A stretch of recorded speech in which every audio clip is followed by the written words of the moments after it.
Hi viewers, എല്ലാവർക്കും നമസ്കാരം. Most traders make a good system and destroy it by making it into a perfect system. Robert Prechter പറഞ്ഞതുപോലെ ട്രേഡേഴ്സിനെ സംബന്ധിച്ചിടത്തോളം ശ്രദ്ധിക്കേണ്ട ഒരു പ്രധാനപ്പെട്ട കാര്യമാണ് എല്ലാവരും സ്വന്തമായി ഒരു സ്ട്രാറ്റജി ഡെവലപ്പ് ചെയ്തെടുക്കുക, സ്വന്തമായിട്ട് ഒരു ട്രേഡിംഗ് ശൈലി ഡെവലപ്പ് ചെയ്തെടുക്കുക എന്നുള്ളത്. എന്ന് വെച്ചിട്ട് നമ്മൾ ഡെവലപ്പ് ചെയ്തെടുത്ത രീതിയാണ് ഏറ്റവും ബെസ്റ്റ് അല്ലെങ്കിൽ ഏറ്റവും പെർഫെക്റ്റ് എന്ന് നമ്മൾ ധരിക്കാൻ പാടില്ല. കാരണം trading is not a destination, it's a journey to success. So നമ്മൾ വീണ്ടും വീണ്ടും പഠിച്ചുകൊണ്ടേയിരിക്കുക, പുതിയ പുതിയ അറിവുകൾ ആർജിച്ചിട്ട് വേണം നമുക്ക് ഗുഡ് പ്രോഫിറ്റ് മേക്കേഴ്സ് ആയിട്ട് മാറാനായിട്ട്. അപ്പോൾ നമുക്ക് പഠിക്കാം. It's me Lindo. Let's start our trading journey with trading milestone.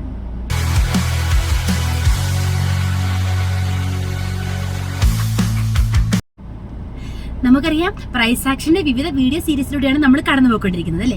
Price action ഇല്ലാതെ നമുക്ക് ട്രേഡ് ചെയ്യാൻ പറ്റില്ല. പ്രൈസ് ആക്ഷന്റെ വിവിധ തലങ്ങൾ, ഏതൊക്കെ രീതിയിൽ പ്രൈസ് ആക്ഷൻ ഉപയോഗിച്ചിട്ട് ട്രേഡ് ചെയ്യാം എന്നൊക്കെയാണ് നമ്മൾ നോക്കിക്കൊണ്ടിരിക്കുന്നത്. ഇന്ന് ഈ വീഡിയോയിലൂടെ ഞാൻ പറയാൻ പോകുന്ന ടോപ്പിക്കാണ് M pattern and W pattern. M pattern series, W pattern series, ഇത് പ്രൈസ് ആക്ഷനെ എങ്ങനെ അഫക്റ്റ് ചെയ്യുന്നു, ഇതുപയോഗിച്ച് എങ്ങനെ നമുക്ക് ട്രേഡ് ചെയ്യാം, ബെസ്റ്റ് ട്രേഡ്സ് എങ്ങനെ കണ്ടെത്താം എന്നൊക്കെയാണ് ഇന്നത്തെ വീഡിയോയിലൂടെ ഞാൻ നിങ്ങളോട് ഷെയർ ചെയ്യാനായിട്ട് ആഗ്രഹിക്കുന്നത്. സ്റ്റോക്ക് മാർക്കറ്റിനെ സംബന്ധിച്ചിടത്തോളം, പ്രത്യേകിച്ച് ഇന്ത്യൻ മാർക്കറ്റിൽ പ്രൈസ് ആക്ഷനെ സംബന്ധിച്ചിടത്തോളം എം പാറ്റേൺ, ഡബ്ല്യു പാറ്റേൺ ഭയങ്കരമായിട്ട് എഫക്റ്റീവാണ്. ഞാൻ പേഴ്സണലായിട്ട് പറയുകയാണെങ്കിൽ ഞാൻ ട്രേഡ് ചെയ്യുന്നത് എനിക്ക് വളരെയധികം എഫക്റ്റീവായിട്ട് തോന്നിയിട്ടുള്ളൊരു മെത്തേഡാണ് M pattern and W pattern. അതെന്താണെന്ന് ഡീറ്റെയിൽ ആയിട്ട് ഞാൻ പറയാം. അപ് ട്രെൻഡിലേക്ക് പോകുന്ന ഒരു മാർക്കറ്റ് 2 times ഒരു റെസിസ്റ്റൻസിൽ ടച്ച് ചെയ്തിട്ട് പുൾ ബാക്ക് എടുക്കുന്ന രീതിയാണ് എം പാറ്റേൺ കൊണ്ട് ഉദ്ദേശിക്കുന്നത്. എം ഷേപ്പിലാണ് ഈ പാറ്റേൺ കാണപ്പെടുന്നത്. ഡബിൾ ടോപ്പ് പാറ്റേൺ എന്നും ഇതിനെ വിളിക്കാറുണ്ട്. സെല്ലേഴ്സിന്റെ പെട്ടെന്നുള്ള കൺട്രോൾ കാരണം പ്രൈസിനെ പുഷ് ചെയ്തിട്ട് ഡൗൺ വേർഡിലേക്ക് എത്തിക്കുന്ന ഒരു രീതിയാണ് എം പാറ്റേൺ കൊണ്ട് ഉദ്ദേശിക്കുന്നത്. മാർക്കറ്റിലെ ഒരു ബെയറിഷ് മൂവ്മെന്റിനെയാണ് എം പാറ്റേൺ സൂചിപ്പിക്കുന്നത്. അതായത് ഒരു ബെയറിഷ് റിവേഴ്സൽ പാറ്റേൺ എന്ന് നമുക്കിതിനെ വിളിക്കാവുന്നതാണ്. എം പാറ്റേൺ കാണപ്പെടുമ്പോൾ നമുക്ക് പെട്ടെന്ന് ചോദിക്കാം, എം പാറ്റേണിൽ എങ്ങനെയാണ് നമുക്ക് ട്രേഡ് എടുക്കാൻ സാധിക്കുക, ഏതൊക്കെ മാനദണ്ഡങ്ങളുടെ അടിസ്ഥാനത്തിൽ എം പാറ്റേണിൽ നമുക്ക് ട്രേഡ് എടുക്കാൻ സാധിക്കും, അതിനെക്കുറിച്ചാണ് ഇനി പറയാൻ പോകുന്നത്. How to trade with M pattern. അതിനായി ആദ്യം എം പാറ്റേൺ രൂപപ്പെടുന്ന രീതി നമ്മൾ മനസ്സിലാക്കേണ്ടതായിട്ടുണ്ടല്ലോ.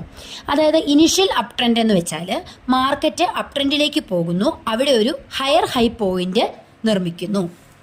രണ്ടാമതായിട്ട് ഫസ്റ്റ് പീക്ക്, അതായത് എമ്മിൻ്റെ ലെഫ്റ്റ് പീക്ക് രൂപപ്പെടുന്ന രീതി. അതായത് പ്രൈസ് മുകളിലോട്ട് റീച്ച് ചെന്നിട്ട് ഒരു പീക്ക് പോയിന്റിൽ എത്തുമ്പോൾ പ്രൈസ് അവിടെ റീച്ച് ചെയ്ത് പിന്നീട് ഒരു പുൾ ബാക്ക് എടുക്കുന്നു. അതാണ് ഫസ്റ്റ് പീക്ക് എന്നതുകൊണ്ട് ഉദ്ദേശിക്കുന്നത്. അടുത്തതാണ് ഇന്റർമീഡിയറ്റ് റാലി എന്ന് പറയുന്നത്. പ്രൈസ് ഡൗൺ സൈഡിലേക്ക് വരുന്നു, ഡൗൺ സൈഡിലേക്ക് വന്നിട്ട് ഈ എം പാറ്റേണിൻ്റെ മിഡിൽ പോയിന്റിൽ റീച്ച് ചെയ്യുന്നു. അതിന് നമുക്ക് ഇന്റർമീഡിയറ്റ് റാലി എന്ന് പറയാം. നെക്സ്റ്റ് സെക്കൻഡ് പീക്ക് രൂപപ്പെടുന്നു. അതായത് ഈ സിമിലർ ഹൈറ്റിൽ എം പാറ്റേണിൻ്റെ ആദ്യത്തെ ആ ഒരു സെയിം ഹൈറ്റിൽ തന്നെ സെക്കൻഡ് പീക്ക്, എമ്മിൻ്റെ സെക്കൻഡ് സൈഡ്, റൈറ്റ് സൈഡ് രൂപപ്പെടുന്നതിനെയാണ് സെക്കൻഡ് പീക്ക് എന്ന് പറയുന്നത്. അങ്ങനെ സെക്കൻഡ് പീക്ക് രൂപപ്പെടുന്നു. അതിനുശേഷം വരുന്ന ഫിഫ്ത്ത് പോയിന്റാണ് കൺഫർമേഷൻ ഓഫ് റിവേഴ്സൽ. അതായത് 2 പീക്കിൽ ടച്ച് ചെയ്ത ശേഷം പ്രൈസിൻ്റെ റിവേഴ്സലാണ് അടുത്തതായിട്ട് പറയുന്നത്. അതായത് എം പാറ്റേണിൻ്റെ ലോയിലുള്ള 2 പീക്കിൻ്റെ ഇടയ്ക്ക് ഒരു പ്രൈസ് ബ്രേക്ക് ഡൗൺ ചെയ്യുന്നു. അതായത് എം പാറ്റേണിൻ്റെ താഴത്തെ ആ ഒരു പോയിന്റിൽ വന്നിട്ട് പ്രൈസ് താഴേക്ക് ബ്രേക്ക് ഡൗൺ ചെയ്യുന്നു. അങ്ങനെ എം പാറ്റേൺ കൺഫേംഡ് ആകുന്നു. ഇത് ഒരു സിഗ്നലായിട്ട് കണക്കാക്കാം. അപ് ട്രെൻഡിൻ്റെ ഒരു വീക്കനിങ് ആണ് ഇവിടെ സൂചിപ്പിക്കുന്നത്. അവിടെയാണ് ഒരു ഡൗൺ ട്രെൻഡിനുള്ള ചാൻസ് ഉള്ളത്. അപ്പോൾ അങ്ങനെ വരുമ്പോൾ നമുക്ക് എങ്ങനെ അവിടെ നിന്ന് നമുക്ക് ട്രേഡ് എടുക്കാൻ പറ്റും. ആ ഒരു പോയിന്റിൽ ട്രേഡ് എടുത്താൽ നമുക്ക് സ്റ്റോപ്പ് ലോസ് സെറ്റ് ചെയ്യേണ്ടത് above the high of M pattern. M പാറ്റേണിൻ്റെ ആ ഏറ്റവും ഹൈ ഇല്ല, ആ പീക്കിൻ്റെ മുകളിലായിട്ട് നമ്മൾ സ്റ്റോപ്പ് ലോസ് സെറ്റ് ചെയ്യുക. ടാർജറ്റ് നമുക്ക് 1:2 എന്ന അനുപാതത്തിൽ ടാർജറ്റ് സെറ്റ് ചെയ്യാവുന്നതാണ്. ഇനി നമുക്ക് ഡബ്ല്യു പാറ്റേൺ എന്താണെന്ന് നോക്കാം.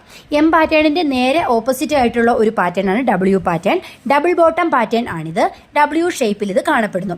അതായത് ഒരു സ്റ്റോക്ക് കൃത്യമായ ഇടവേളകളിൽ സെയിം ലോ ലെവലിൽ 2 പ്രാവശ്യം റീച്ച് ചെയ്തിട്ട് പ്രൈസ് ബ്രേക്ക് ഔട്ട് ആകുന്നതിനെയാണ് ഡബ്ല്യു പാറ്റേൺ എന്നതുകൊണ്ട് ഉദ്ദേശിക്കുന്നത്.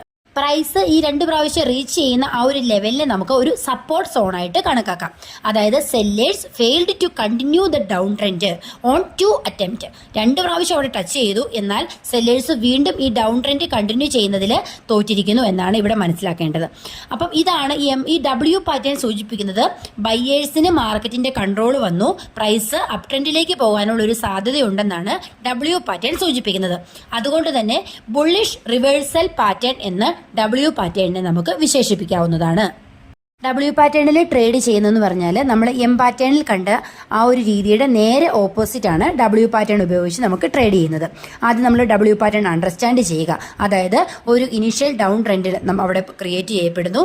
മാർക്കറ്റ് ഡൗൺ സൈഡിലേക്ക് പോകുന്ന ഒരു മാർക്കറ്റ് ഒരു ലോ പോയിന്റിൽ അവിടെ റീച്ച് ചെയ്തതിന് ശേഷം അവിടുന്ന് പുൾ ബാക്ക് എടുക്കുന്നു. അങ്ങനെ ഡബ്ല്യു അവിടെ ഫോം ചെയ്യുന്നു. കാരണം ഡബ്ല്യുവിൻ്റെ ലെഫ്റ്റ് സൈഡിൽ ആദ്യം ഒരു പോയിന്റിലെത്തിയിട്ട് പ്രൈസ് പുൾ ബാക്ക് എടുക്കുന്നു. അതുപോലെ തന്നെ വീണ്ടും ഒരു ഇന്റർമീഡിയറ്റ് റാലി നടക്കുന്നു. അങ്ങനെ പ്രൈസ് അപ്പ് സൈഡിലേക്ക് മൂവ് ചെയ്യുന്നു, ഒരു മിഡിൽ പോയിന്റിൽ റീച്ച് ചെയ്യുന്നു, വീണ്ടും പ്രൈസ് താഴേക്ക് വരുന്നു. അപ്പം അങ്ങനെ ഡബ്ല്യുവിൻ്റെ ഷേപ്പിൽ ആ ഒരു പാറ്റേൺ അവിടെ രൂപപ്പെടുന്നു. അപ്പോൾ ഡബ്ല്യു പാറ്റേൺ നമ്മൾ നോക്കുമ്പോൾ അവിടെ ബുള്ളിഷ് ട്രെൻഡ് റിവേഴ്സലാണ് സൂചിപ്പിക്കുന്നത് ഡബ്ല്യു പാറ്റേൺ. അപ്പം നമ്മൾ രണ്ടാമത്തെ ബ്രേക്ക് ഡൗണിൻ്റെ സ്ഥലത്ത്, അതായത് 2 പോയിന്റ് ഞാൻ പറഞ്ഞു, അതിനെ നമുക്കൊരു റെസിസ്റ്റൻസ് ആയിട്ട് പരിഗണിക്കുകയാണെങ്കിൽ 2 പോയിന്റിൽ പ്രൈസ് റീച്ച് ചെയ്തിട്ട് അവിടെ നിന്ന് ഒരു ബ്രേക്ക് ഔട്ട് എടുക്കുമ്പോൾ നമുക്ക് അവിടെ ട്രേഡ് എടുക്കാവുന്നതാണ്. അപ്പം അങ്ങനെ വരുമ്പോൾ നമ്മൾ സ്റ്റോപ്പ് ലോസ് സെറ്റ് ചെയ്യേണ്ടത് ഡബ്ല്യുവിൻ്റെ താഴത്തെ ആ ഒരു പീക്ക് സൈഡിലാണ് സ്റ്റോപ്പ് ലോസ് സെറ്റ് ചെയ്യേണ്ടത്. ടാർഗറ്റ് നമുക്ക് 1:2 എന്ന അനുപാതത്തിൽ ടാർഗറ്റ് സെറ്റ് ചെയ്തിട്ട് ഡബ്ല്യു പാറ്റേണിൻ്റെ എൻഡിങ്ങിൽ നമുക്ക് ട്രേഡ് എടുക്കാവുന്നതാണ്. പ്രൈസ് ആക്ഷൻ്റെ വിവിധ സീരീസിലൂടെയാണ് നമ്മൾ കടന്നു പോയിക്കൊണ്ടിരിക്കുന്നത്. ഇന്നത്തെ വീഡിയോയിലൂടെ M pattern and W pattern നിങ്ങൾക്ക് വ്യക്തമായിട്ട് മനസ്സിലായിട്ടുണ്ടെന്ന് വിചാരിക്കുന്നു. എന്തെങ്കിലും ഡൗട്ടുകൾ ഉണ്ടെങ്കിൽ കമൻറ്റ് ചെയ്യുക. വീഡിയോ ഇഷ്ടമായെങ്കിൽ ലൈക്ക് ചെയ്യുക. അടുത്ത ദിവസം പ്രൈസ് ആക്ഷൻ്റെ പുതിയൊരു വീഡിയോയുമായിട്ട് വീണ്ടും കാണാം. അതുവരേക്കും ബൈ.